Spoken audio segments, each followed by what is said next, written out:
para estudarmos na terça-feira o caráter imutável de Deus. E aqui serão trazidos dois textos, base, Malaquias 3:6 e Tiago 1:17. Malaquias 3:6 diz o seguinte: porque eu, o Senhor, não mudo, por isso vós, ó filhos de Jacó, não sois consumidos. É muito interessante considerar aqui para nossa compreensão o contexto em que Deus faz esta afirmação. Se nós vamos lá para o final do capítulo 2 de Malaquias, no versículo 17, ele vai terminar com uma pergunta: onde está o Deus do juízo? Olha a pergunta que é feita. Então, o verso 5 começa, Deus já vem respondendo aqui, mas o verso 5 ele vai ampliar dizendo o seguinte: chegar-me-ei a vós para juízo, serei testemunha contra os feiticeiros, contra os adúlteros, contra os que juram falsamente, contra os que defraudam o salário do jornaleiro, os que oprimem a viúva e o órfão, que torcem o direito do estrangeiro e não me temem. Então Deus disse: eu vou me chegar para juízo. E Deus está dizendo: mas eu não mudo. Veja, Deus está dizendo que o seu caráter moral não muda. E é por causa disso, porque havia tanto pecado, tanto erro, e Deus não muda, que eles não eram consumidos. E Deus faz um apelo aqui no verso 7, tornai-vos para mim e eu tornarei para vós. Mas o povo ainda perguntava: em que havemos de tornar? Olha que contexto lindo.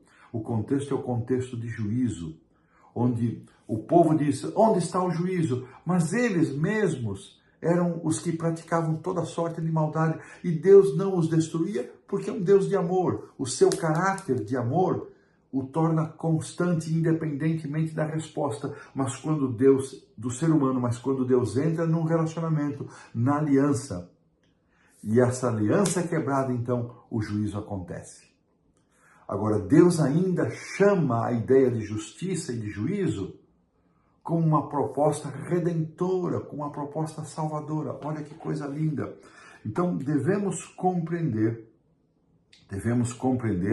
que a declaração bíblica de que Deus não muda, de que Deus é imutável, refere-se à sua imutabilidade moral, ao caráter moral de Deus.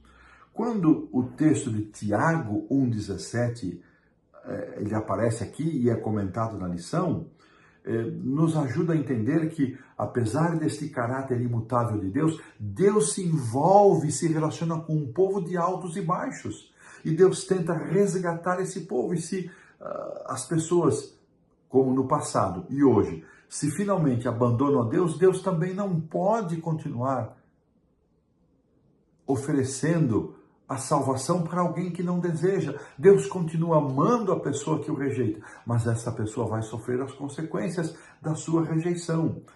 Apesar das oscilações que acontecem no ser humano, das situações que marcam a humanidade, o caráter de Deus permanece constante, e isso é afirmado em Tiago 1,17, onde encontramos toda boa dádiva, todo dom perfeito vem lá do alto, descendo do Pai das luzes, em quem não pode existir variação ou sombra de mudança. Assim, Deus não pode ser acusado de ser o responsável pelo mal, de ser a fonte do mal. Neste e em outros textos da Escritura, repetidamente nos é dito que o caráter de Deus é imutável. Em outras palavras, a Bíblia nos ensina constantemente que Deus é imutável em termos morais. No entanto, o Senhor é um Deus relacional. Ele se relaciona, ele se envolve nos relacionamentos reais com as suas criaturas e responde, reage com amor e com justiça às nossas condutas, às nossas formas de ação. Deus é um Deus em quem podemos confiar sem reservas. E esse é o aspecto. Esse aspecto imutável, Deus que não muda, é um Deus que é constante. Para que Deus seja amor e justiça perfeitamente combinados, para que Deus ame a justiça, ame a bondade e a misericórdia, Deus precisa ser constante. Essa constância divina desperta em nós emoções e sensibilidade tremendas e nos chama, é um chamado que Deus nos faz para o servirmos e para não entrarmos no joguinho de Satanás de produzir toda essa desgraça, todo esse mal e ainda acusar a Deus de ser o responsável por tudo aquilo que acontece. E não nos esqueçamos de Hebreus 13:8, Jesus Cristo é o mesmo ontem, hoje e será para todo sempre. E desta maneira, destacando esse caráter imutável de Deus com esse texto lindo de Hebreus, pomos um ponto final na lição da terça-feira.